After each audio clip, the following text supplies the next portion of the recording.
Hello students, let us start the second chapter of 8th class geography, that is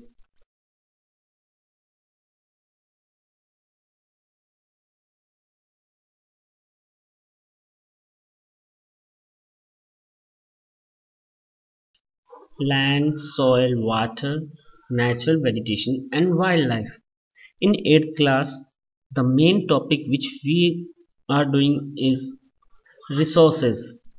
In the first chapter we cleared that what is resources, the concept of resources, its types and classification. As we know, there are three types of resources: the natural resource, human being itself, and human made resource. So the next few chapters, like in this chapter, we are taking example of natural resource. Land is an example of natural resource, soil, water, natural vegetation and wildlife, they all are example of natural resources. Similarly, in the next chapter also, agriculture, it's a natural resources. Then later on we will take human made resources, that is the manufacturing industries and power resources. And obviously the last chapter is human resource itself, that is population. So let's continue this chapter with the topic first: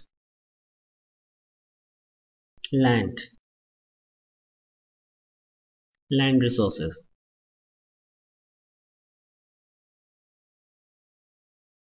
Importance.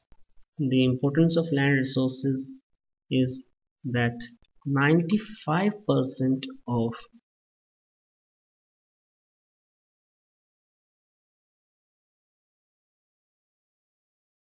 human food requirement is from land resources.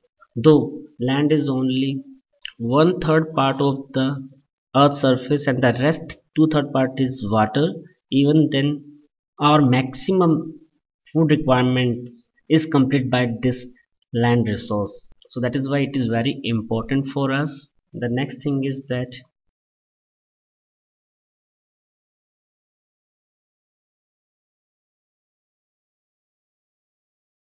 all economic activities of the world, whatever the human beings doing, it's all economic activities. From morning till night we are doing a lot of work. These all works are related to land. Our jobs, different types of work, jobs, business, commerce, work related to primary sector, work related to secondary sector, work related to tertiary sectors, all the economic activities, they all are doing in land only. Now you are thinking that, but they are doing in water and air also. Yes, they are doing in water and air also, but these all economic activities which are related to water and air, they are linked with land. Like aviation, the airport land and takeoff and the office of airport department is on land. Similarly, same with the sea transportation.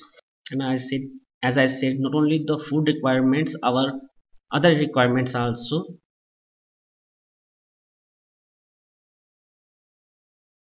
clothing, housing, etc. Food is the roti, the clothing, housing, that is the kapra or makan. So roti, kapra or makan, each and everything we get from land, and that is the importance of land. Let us come to the second part of it point, that is the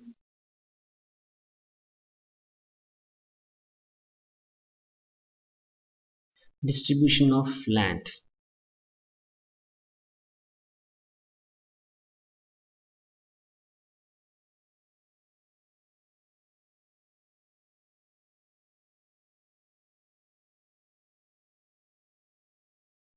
Land covers one third of the total earth's surface, basically in the forms of major land bodies, that they are the seven major continents: Asia, Africa, America, North and South, and Europe, Australia and Antarctica, and many other islands.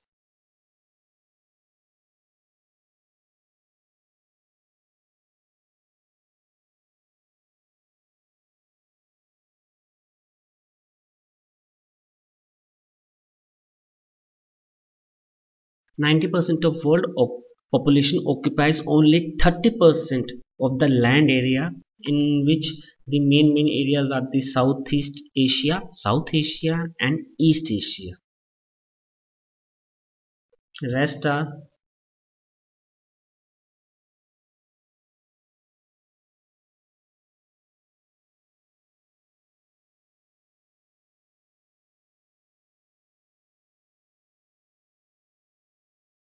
The rest are sparsely populated areas having 10% population in that areas, and basically these areas are in the maximum part of America South and America North, the Africa, Northern Asia, that is the Siberian region, and Australia.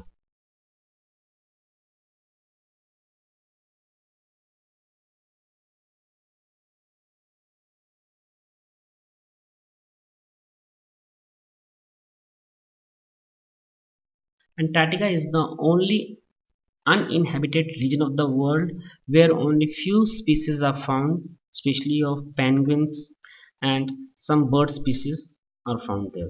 If we see about India, then in India we can understand the distribution of all these.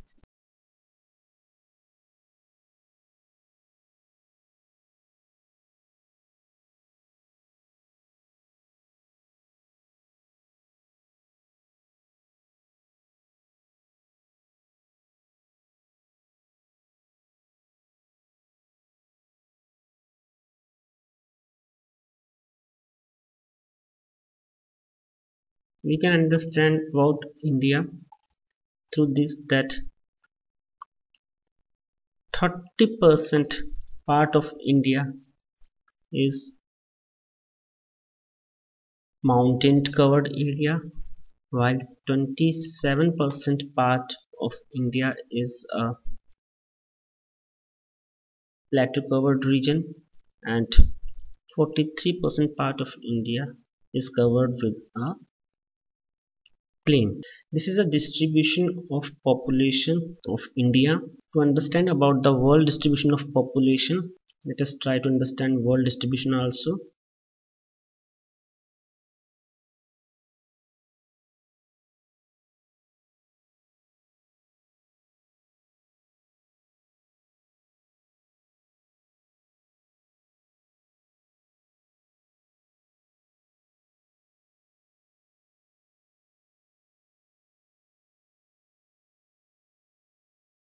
World population distributions, then you can understand the world population distribution through the areas where which is distributed with a highly densely populated area is the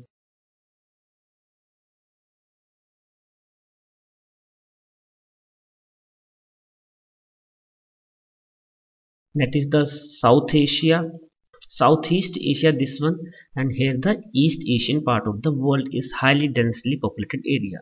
Not only this area which is highly densely populated, the areas of Europe's, the major city areas of the world and the deltas areas of the world are also highly populated areas. On other hand, I am just showing you that area which is very less populated region, and obviously that area which is very less populated is the maximum part of North America's northern part, the region of Canada. This is Alaska. Similarly, many part of the Andes region, this Amazon region, here the population is very less because of the densely populated forest. On other here, because of the Kalahari deserts and the wells, grasslands. So on other hand, here the population is not densely populated, sparsely populated because of the Sahara desert. Maximum part of Australia is very less dense populated. On other hand, we can see this Siberian region, very sparsely populated area, and many part of the Scandinavian nation is also very sparsely populated. Here I am showing you only those areas which are densely populated are the red color, dark red color, and this pink color is a very sparsely populated region of the world. Here we can see that maximum part of the world is those areas where population is sparsely distributed, and only few regions of the world is there where population is densely populated. The another is the this is Antarctica continent, and this Antarctica continent is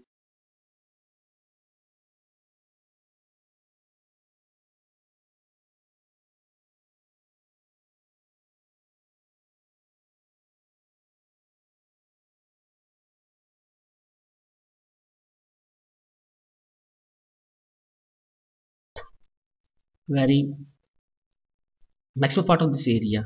I'm showing you this with white color because it is ice covered area, and this is the only land part of the earth or the continent which is totally uninhabited region of the world.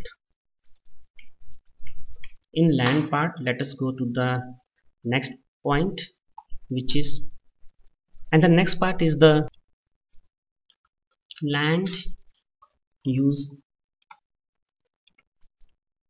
pattern.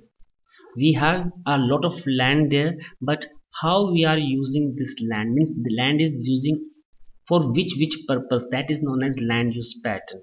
Basically the land which are using for different purposes are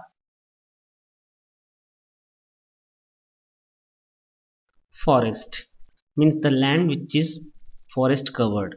The country which has having maximum part with forest covered is Japan with 67% part which is totally forest covered, and the second is the Brazil which is 66% covered with the Amazon densely forest areas. Here I am giving example of those which are number one in that particular land use pattern. The next one is the pasture land area. Pasture means the grassland area, the open land areas which are basically used for grazing purpose. The climate and the soil of this area is not suitable for cultivation, and also it is not suitable for forest or the growing of trees. So these are known as pasture land areas, and the maximum number one country in this is the Australia, where 56% part of Australia is totally covered with pasture. Now let us come to the next is the cropland, means the part which is using for agriculture purpose, and the number one country in the world is India, having the largest fertile plain of the world, that is the northern plain, and other part is also very fertile, made by the rivers of Himalaya. India is having 57% part comes in the cropland. For other purposes, then comes Canada, having 52% part for other purposes. In other purposes, the rest things comes like fallow land. Fallow land is a fallow land. Land means which land is left by the farmers for a few time period so that it gets its fertility during that time period. And barren land area, wasteland area, the area which are using for construction works, etc., etc. These all comes in other. Now this is of world. Let us do the same thing of India. If we see India, then in India the forest covered area is 22%, which was actually 18% during 1950-51. So it is increased, but still not satisfied with this percentage, because the average percent should be 33 and more than 33 according to UNO. So we have to improve in this field also. Let us come to the pasture land. The highest number of animals in the world are found in the country India. Means in India there are 1.8 million animals, cattle are there. But unfortunately we have only 4% land for pasture purpose. In cropland, obviously we are number one in world with 57% land area, and we see other uses, then it is 17%. Obviously India is also facing a lot of problems. Let's see the problems which we are facing in these fields.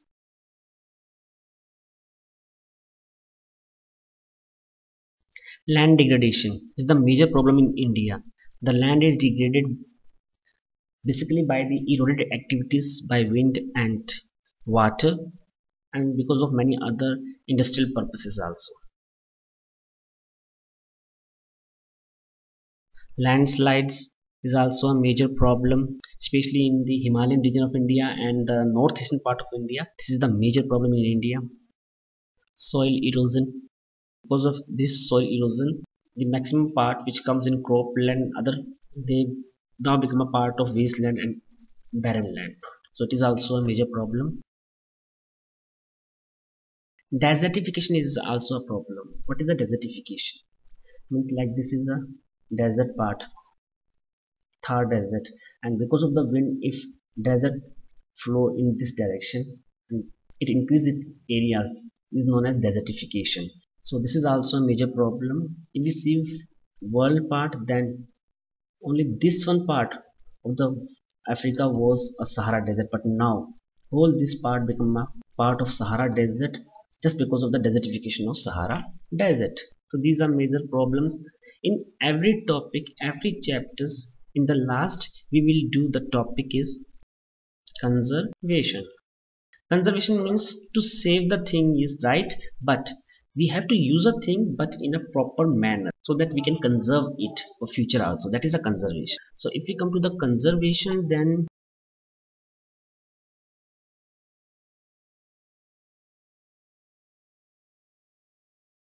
must be planned properly. We have to plan the land use pattern of India properly. First, we have to do identification of the land area, surveying of the land area, and then after analyzing the whole data, we have to plan it according to that. With the help of this, we can conserve our land area.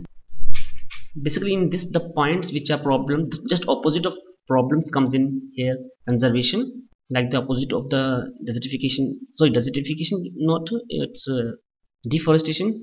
Then it is the afforestation. Means to plant as much trees as we can.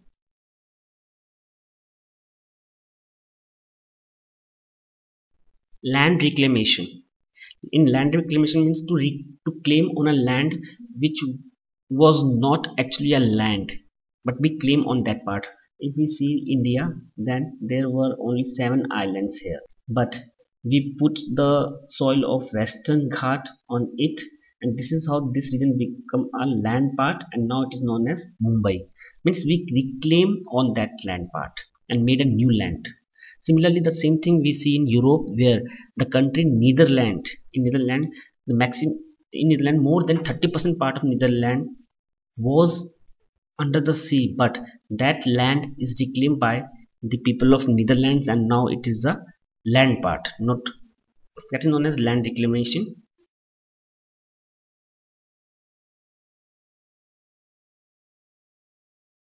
Check on overgrazing. If we see, if we control the overgrazing, then also we can control land degradation. Let me clear it through an example. Like in hilly areas, I myself see, because I am from Himachal Pradesh, that government make fencings in a land part like this. Government open this for few time period for grazing, then close this area, and after 2 months open this area for land grazing, and then after few months open that part for grazing only, and close the rest part. This is how when government close the rest part, that part get the time to grow grasses on it and plants on it. So this is how we can check the overgrazing also in this part. That's all in the land part of the chapter. I hope no problem is there. Even then, if there is any kind of problems and doubts, you can consult to me by sending your comment, and especially you can visit to my blog, which is bipindogra.blogspot.in, and definitely I will reply you. Thank you.